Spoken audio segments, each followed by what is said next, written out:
Hey everybody, Jam Creates here, doing another video. I'm actually in the car, but I'm not driving this time, so it's not a driving in the car video, it's a comic book review in the car video, if that makes any sense. Okay, anyway, first and foremost, I just want to get one thing out of the way. I know I missed a few days, sorry. I was very sick, still not feeling 100%, but better than I was. And at least I can talk. I really didn't have a voice. So that was kind of going to be a problem for making videos when I couldn't talk. If you watched my last video, the one I was driving in the car where I talked about Piff, I believe is my last video. That one, you could tell I even said in there I wasn't feeling great. My throat was starting to go. So we'll see how this goes. I'm going to try and do a video because I want to keep making videos for you guys. So what we're doing here, we're doing a review of Scrimshaw. Now, this is the second series of Scrimshaw, not the first. The first series, Volume 1, came out last year, and some of you might know, like, I only really discovered Alterna Comics at some point last year, and really, you know, I'm still catching up on some stuff. So I went back and I got the first half of the first Scrimshaw series digitally, and I read the first half that way, and the second half I got the trade paperback and read it that way. So I've read Scrimshaw digitally and in trade paperback form, and now I'm reading the new series of Scrimshaw in floppy form. So here you go. I've covered all the bases on how I'm doing this for the series. So now this is the second series. Like I said, it's Volume 2.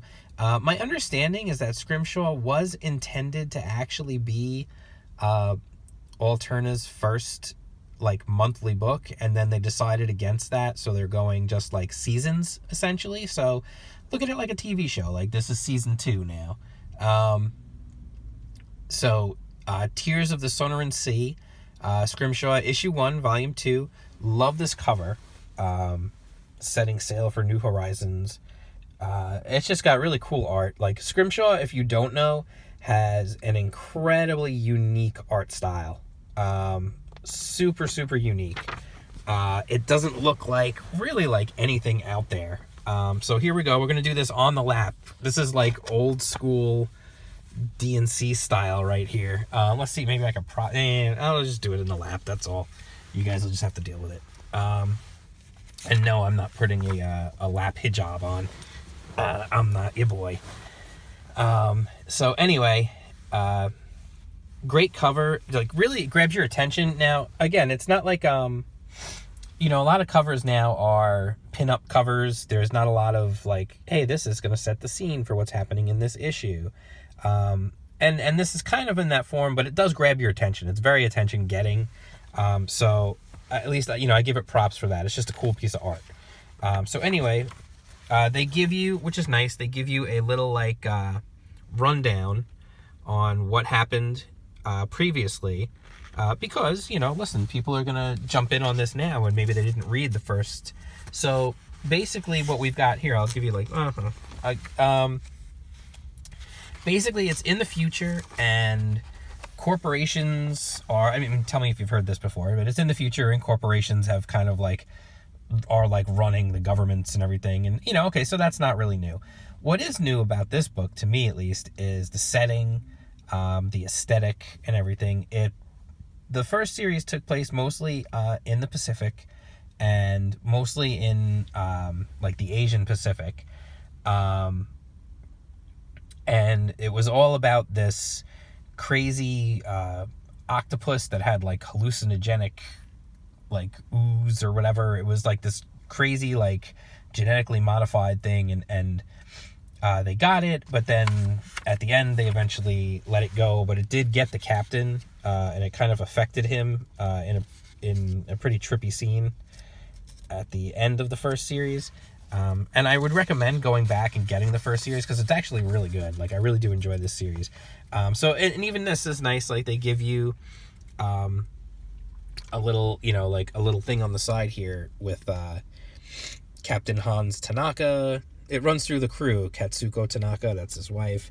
Mariposa Zanabria, I'm not sure how to pronounce it, if it's Ingare or something like that. Solomon, Saigo, and Taiapuetea Mafulele. He's like Samoan, so you have to pronounce every one of those vowels. So anyway, let me do the credits here. Eric Borden, the creator and writer, and Dave Mims is the artist and colorist, and Spike Olauchoa is the letterer. The whole thing has this crazy style. I mean, that's the thing. Like, I feel for a lot of people, Scrimshaw is a real hit or miss. Hit or miss. I guess they never miss, huh? Oh my God. What am I, like 12? Ugh. Anyway, sorry about that, guys. My daughter makes me watch TikToks with her. She thinks it's fun. And, you know, if your daughter wants to do something with you, you do it. So anyway, it's got this crazy art style, and I have a feeling for some people it's going to be an instant turn off, and for other people it's going to be an instant, you know, like, I'm in. For me, it took me a minute. Like, when I first saw it the first time, I'm like, that looks cool. And then I'm like, yeah, but it's kind of messy, but yeah, it's kind of cool. And then when you read the story, like when you read the first series, you kind of like, oh, okay, no, I'm into it now. I get it. This is this world, and this is what it looks like. So we come back, and the crew is still recovering from the previous adventure. The captain is still injured, and they're basically being forced to go to America. And they're being forced to go to America to essentially claim the head of the guy who is to claim the head of the guy who's like running the new Texas, whatever they call it. I forget what they call it. So it's interesting because you're going to get to see a different part of the world. We saw a lot of, like, you know, the Pacific of like Japan and that sort of stuff. And now we're going to actually get our first glimpse of the America, or the North America and South America of this world of Scrimshaw. And there's these, you know, the thing is they made some enemies along the way, so now they've still got some people who are coming out looking for them, who are going hunting for them, and they're working for one of the corporations, and the corporation wants them to break into the New Alamo and get this guy's head, which they're not really thrilled about, but then... And they're trying to figure out how the heck are they going to get into the New Alamo. It's a fortress and blah, blah, blah. And then Mariposa shows them, you know, run this up. We're going to go through Mexico. So now we find out not only are we going to get to see, like, Texas and America of the world of Scrimshaw, but we're going to get to see Mexico as well. And I don't want to give away too much. You know how I feel about that. But as far as setting up the... As far as setting up the adventure, I mean, it's the first issue, obviously, of a new series. So it reintroduces the crew, reintroduces the world, gets you up to speed, and then we're off and we're running. And here we go. And things get hairy as soon as they land in Mexico. You've got these cool-looking baddies, and you know, and they very much resemble what you see on the cover here. And then, you know, you get this mysterious... You know, why are you attacking us? And then you get a mysterious because I told them to.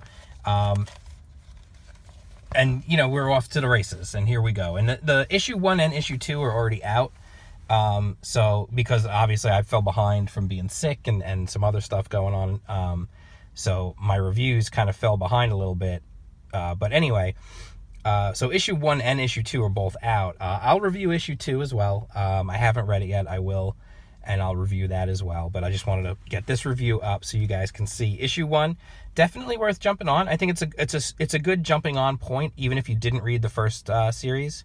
I think you could jump on and there's really no confusion to be had, other than you just don't quite know, like, everybody's everything. But once you get involved, you know, you're involved. And I think you could definitely do it. I don't really think it would be too hard to get into it. You know, there's definitely, I like I said, I think you could get into it, and I don't think it's really a problem.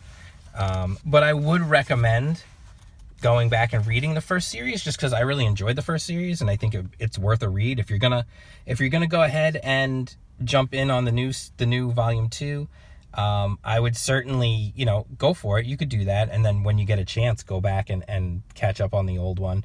I would recommend, though, going back and catching up on it, because I really enjoyed the first series, and it's violent, it's action, it's got some cool technology and some cool stuff. It's a really interesting world. It's a very different kind of world than you get in most futuristic stories, which is cool. I always appreciate something new, a new take on that kind of thing. And it's got the art style, which, like I said, it's kind of a love or hate thing. But for me, I definitely really like it. So anyway, I'm going to recommend this book for sure. Definitely give it a recommend. It's $1.50, like all Alterna comics are. Every book from Alterna is $1.50, dude. So take a chance, jump in, see if you like it. But I would recommend it. I definitely enjoy it. And I would ask you, if you like this video, if you're happy to see me back, please like the video, click the thumbs up, share if you can with people far and wide. Let them all know Jam Crates is back again. And subscribe if you're not already subscribed. If you are subscribed, you are one of the cool people, and I appreciate that. And that's very nice of you. And I will see you soon. All right, so that's my video. I'm back. Hopefully my voice isn't too bad. I know I probably still sound stuffy, but thankfully my throat's not killing me anymore, so that's a plus. And I'll talk to you guys soon. Peace out.